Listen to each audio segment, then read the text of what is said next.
ela não precisa... Sabe o que eu falei no começo do dia? Que você muitas vezes não precisa mandar as pessoas fazer, você precisa mostrar para elas por que fazer, né? Que elas pertencem. A Bia faz isso com uma maestria incrível. Então, Bia, ao invés de perguntar para você começar sobre a cultura organizacional, eu queria que você começasse a falar da importância do propósito nas empresas de hoje, na cabeça dos funcionários. Como é que essa cola funciona? Na verdade, eu, diferente acho que do grupo todo, eu não sou empreendedora ou empresária, né? Eu trabalho... Não é porque não quer. Eu coloco que eu sou funcionária empreendedora.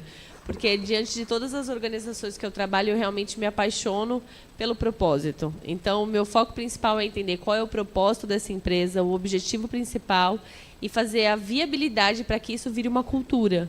A cultura, ela eu determino sempre, Peter, que se fosse uma pessoa, a cultura seria... Se a empresa fosse uma pessoa, a cultura seria a personalidade dessa pessoa.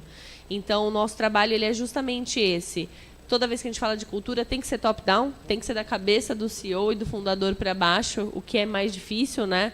Principalmente em empresas familiares, né? Empresas familiares são bem difíceis da gente conseguir fazer essa disseminação, mas é justamente isso.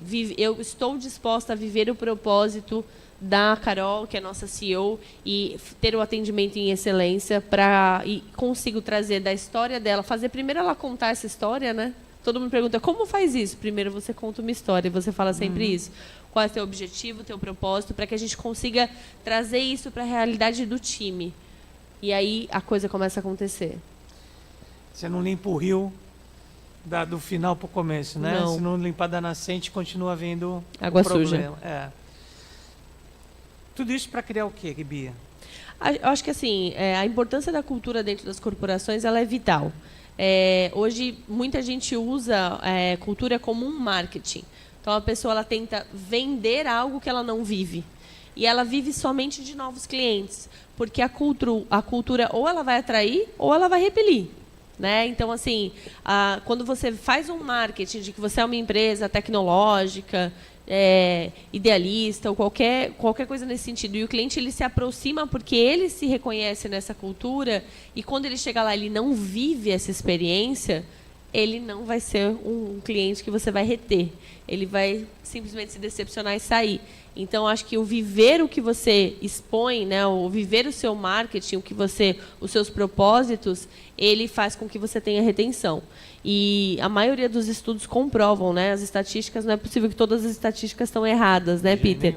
As empresas que conseguem fazer 5% de retenção dos clientes que elas já têm, elas crescem de 25% a 85% em faturamento.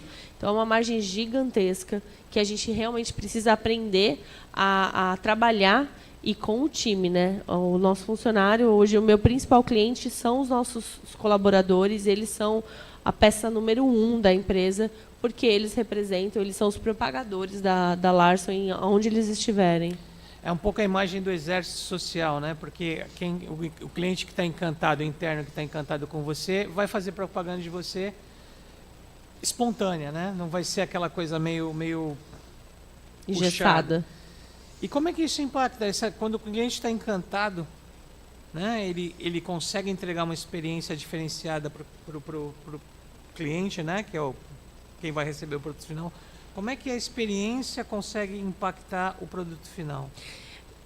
Hoje as pessoas buscam por experiências, né? Muita gente hoje tudo é vendido, tudo é comercializado, e o que as pessoas 86% dos clientes estão dispostos a pagar mais por melhores experiências. Não é 3%, são 86%. Então, muita gente fala de crescimento, e eu vou sempre contra um fluxo muito grande que acha que crescimento é só vender mais, ou aumentar o fluxo, né, de clientes chegando. Eu sou completamente contra isso, eu prefiro aumentar o ticket e trabalhar nesta margem, onde se 86% do meu cliente que já está aqui, já está acostumado comigo, deseja pagar mais por uma experiência melhor, eu prefiro isso. Eu não sei como é aqui no Brasil, mas nos Estados Unidos a contratação é assim suada. O turnover, né, a mudança do quadro de funcionários, ele é exaustivo. Treinar é caro, contratar é caro, reter é caro. Então, eu prefiro fazer mais dinheiro com o meu time do que trazer mais clientes, precisar contratar mais pessoas, treinar mais pessoas, do que... É muito mais simples, né, Peter? A gente consegue cada vez mais potencializar a nossa cultura, e a propaganda melhor do mundo ainda é a mais antiga do mundo, que é a boca a boca, né? 90% dos nossos clientes, eles chegam através de recomendação. Então, se eu trabalhar bem o meu cliente, eu praticamente não preciso fazer investimentos audaciosos em campanhas de marketing e tudo mais, que é muito caro. O pessoal do marketing odeia ouvir isso, e eu repito, tenho problemas sempre. Com o pessoal do você marketing. Não precisa de mais campanha de marketing, você precisa de mais amigo. Para você ter amigo, o seu cliente virar teu amigo, ele tem que confiar em você. Então, Bia, como é que a gente constrói essa ponte de propósitos com o nosso cliente interno, com o nosso cliente externo, com o nosso fornecedor? Porque é outra coisa, né? Se você pisa na bola do fornecedor e acabou e deu um pau na tua internet, sabe quando você vai ter internet de novo? Nunca mais, né? Na verdade, assim, lá no escritório a gente tem uma dificuldade muito grande, porque eu brinco muito sobre analogias, né? E a Receita Federal americana, perto da Receita Federal brasileira, é como se lá nós fôssemos os Flintstones e vocês os Jacksons. É da minha época, a dele com certeza não é, Peter. Mas é muita tecnologia contra a idade das pedras. Então, e o cliente brasileiro... mais de 3 mil dos nossos clientes não está lá. Ele vive aqui, ele é só investidor. Então, quando a gente fala, a gente vai mandar um fax para a Receita, ou a gente vai mandar um processo por papel, eles acham que é sacanagem nossa, ou uma desculpa, porque vai demorar um pouco mais. E não é real. Então, um dos exemplos que a gente costuma usar no escritório, e há 1 ano e meio a gente faz, é gravar todas as ligações e todas as comunicações com o meu fornecedor, que é a Receita Federal americana. Porque o cliente não acreditava em quando a gente falava.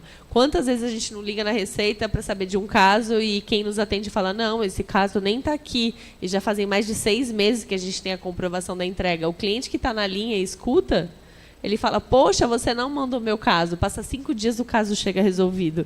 Então, assim, se eu não tivesse conseguido mostrar para o meu cliente que eu estou vivendo a minha cultura e o meu propósito de transparência e excelência no atendimento, eu não teria essa chance dele vivenciar isso comigo. Quando chega o processo, ele fala, nossa, mentiram mesmo, né? Falaram esse absurdo. E eu brinco, eu falo, nem considero que ele mentiu. Como o César falou, nem tenho raiva.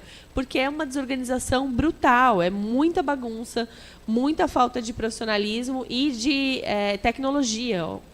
É surreal pensar nisso, né? Mas é um fato. Eu fui pesquisar sobre isso. Por que eles não têm tecnologia? A gente está num país number one, né? O que acontece? Mas todo país que sofre guerra se limita a muitas coisas, e quando eles pensam em colocar coisas online, acessibilidade em rede, eles ficam... Isso é verdade, né? Você fica muito mais vulnerável.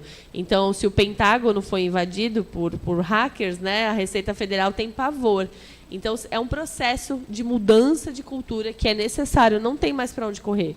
Eu falo, que horas que eles vão mudar, né? Porque não tem mais para onde eles correrem. Mas isso impacta muito na experiência do nosso cliente. Eu não ia conseguir mudar a Receita Federal americana, Peter. Sim. Mas eu precisava mudar a experiência do meu cliente. Então, a gente criou essas pontes, onde, através de comprovação de que eu realmente estou cumprindo com a minha palavra e com a minha verdade, vivendo o meu propósito, eu consigo comprovar para ele que o impacto da experiência negativa realmente não está em minhas mãos, mas que eu estou ali para fazer o que for possível e ir além para solucionar isso. Então, o criar pontes é isso. Como eu falei aqui no primeiro dia, sempre vai ser uma via de mão dupla. Não dá, não existe você construir algo que só vai levar, né? A gente precisa criar esse vínculo, e quando a gente cria esse vínculo, toda empresa tem problemas. Uhum. O que diferencia as empresas umas das outras é como você age com o problema que você tem. Exato. Como você vai reagir e a sua atitude para solucionar aquilo. Então, todo escritório contábil vai ter problemas, são pessoas fazendo. Então, a gente vai ter erro de execução, a gente vai ter dificuldade no processo, mas como a gente lida com os erros, como a gente lida com as dificuldades, é o que realmente nos diferencia. E aí o meu time ele tem esse propósito de realmente entender isso e construir as pontes ideais. Gente, quem não gosta de problema, não gosta de dinheiro. É verdade. Sinceramente, porque você está para resolver o problema do seu cliente. E com isso você ganha dinheiro. Então, se você não gosta de problema, não tem jeito. Mas, Bia, conta um pouquinho, cita alguns exemplos, né, onde você transformar o cliente, entender o propósito da Larson ou de outras empresas que você trabalhou, realmente fez a diferença no fato dele entregar uma experiência diferenciada para o cliente. Eu acho que uma das coisas que a gente fala muito e como começar esse caminho é ouvindo. Então, além de ouvir a diretoria, o CEO da empresa, para você conseguir criar essa cultura, é ouvir o cliente para entender aonde nós estamos falhando para que a gente não esteja conseguindo cumprir com isso e simplesmente arregaçar as mangas e, se preciso for, mudar o propósito centenas de vezes. Perfeito. Mudar o propósito, não, o processo. Centenas de vezes. Né? O propósito ele é inegociável. Então, a gente realmente começou transformando limões em tortas deliciosas, né, de sobremesa.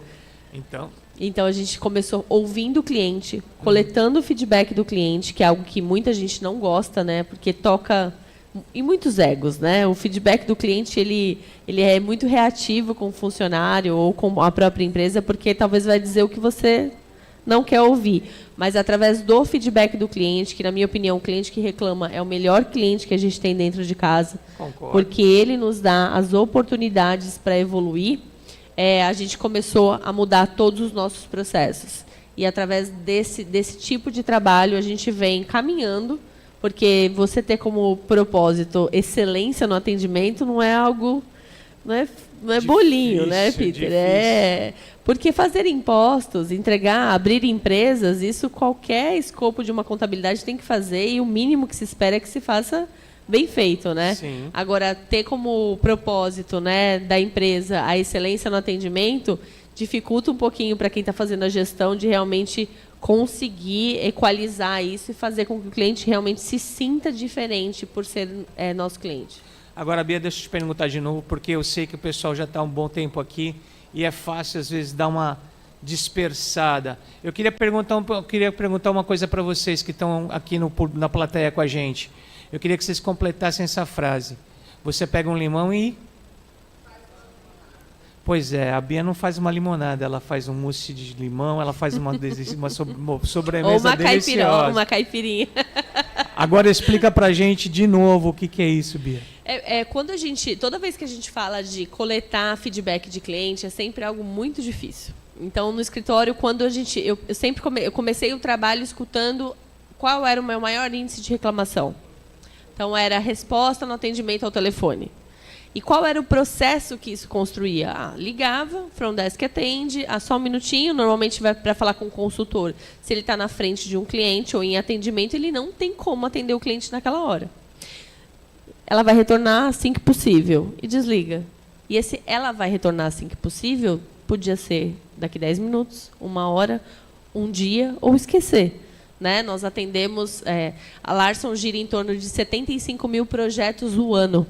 Então, assim, é um volume brutal. Na temporada, a gente recebe quase que 450 ligações por dia. Então, imagina o fluxo disso.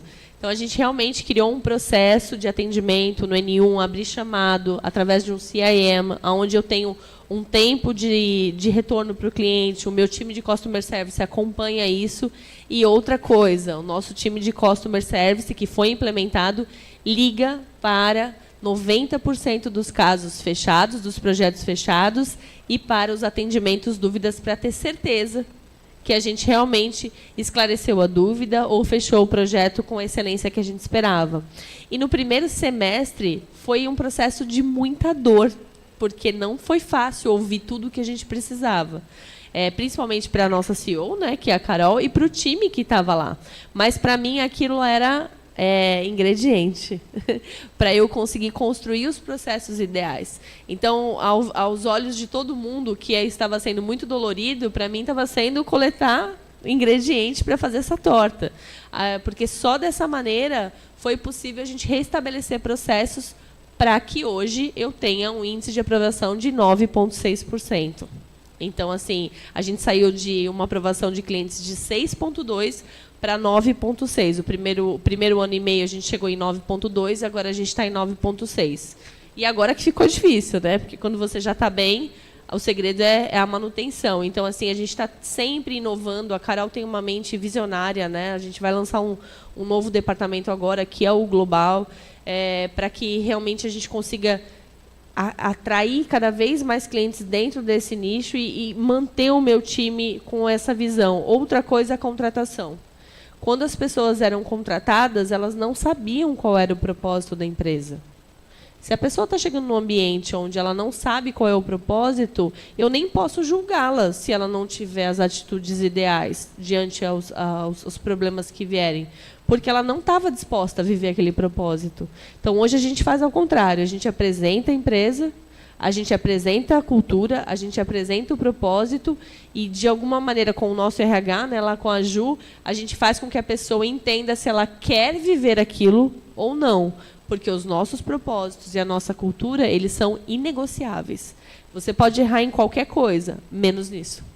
Quando a pessoa tem isso de clareza na entrada, é como se você juntasse as tribos, né, Peter? Então, se você é vegetariano, você tem muita dificuldade de conviver com alguém que só come carne.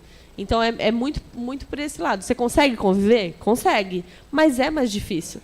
Então, por que não trazer os semelhantes à cultura e ao propósito? É muito mais fácil. Então, vamos ver se vocês entenderam.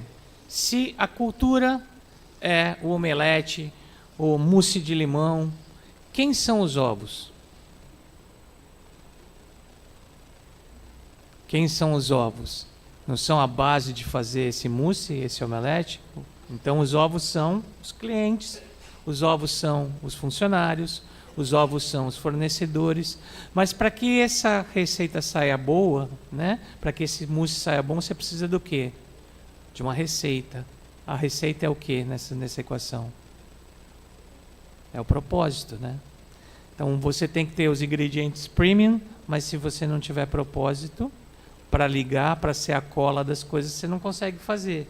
Bia, é fácil fazer isso? Ou tem muito problema para ser enfrentado? Não é fácil e a resiliência é a alma disso. Acredito que pessoas como nós são fundamentais nas corporações justamente porque a gente não desiste. Então, a nossa resiliência ela é necessária porque a todo momento os pontos vão desistir, as pontas, né? Então, a todo momento vai chegar um momento que o CEO vai dizer que não suporta mais, o time vai dizer que não suporta mais. Nós mudamos em 4 anos e meio que eu estou com a Carol, o primeiro ano e meio a gente mudou 96% do quadro de funcionários. Então, a Larson tem 20 anos de história, né? Então, tinham muitas pessoas há muitos anos vivendo diferente do propósito que ela tinha para a vida dela e do propósito para qual ela nasceu, né? E ela construiu, né? O escritório é o bebê dela, né? É o filho dela. Então, foi dolorido, mas hoje a gente tem realmente um time que veio atraído por essa cultura e esse propósito. Então, não é fácil. Santo de casa não faz milagre. O Peter é um dos nossos treinadores. A gente sempre está trazendo pessoas de fora para agregar e para enxergar com outros olhos, porque o seu time ele tem, e ainda mais nos Estados Unidos. Imagina aqui, quando vocês contratam pessoas, elas têm, de alguma maneira, a mesma cultura enraizada. Quando você vai para o exterior, e ainda mais uma cidade como Orlando, que... Principalmente na Flórida.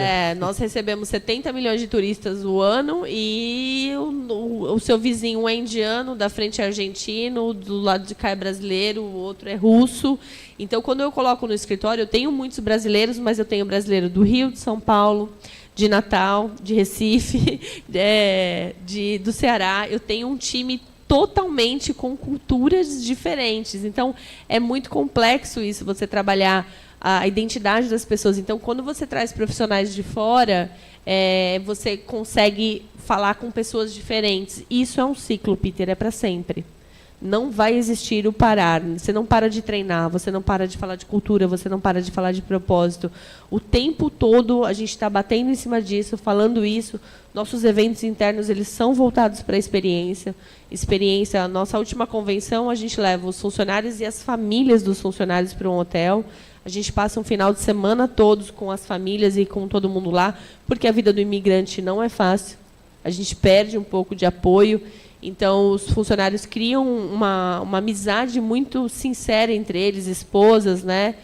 Os maridos que têm que aguentar eu, Maíra, Carol, todo mundo. Então, eles se conhecem e veem que o problema não é só na vida deles. Tem mais pessoas ali com o mesmo problema.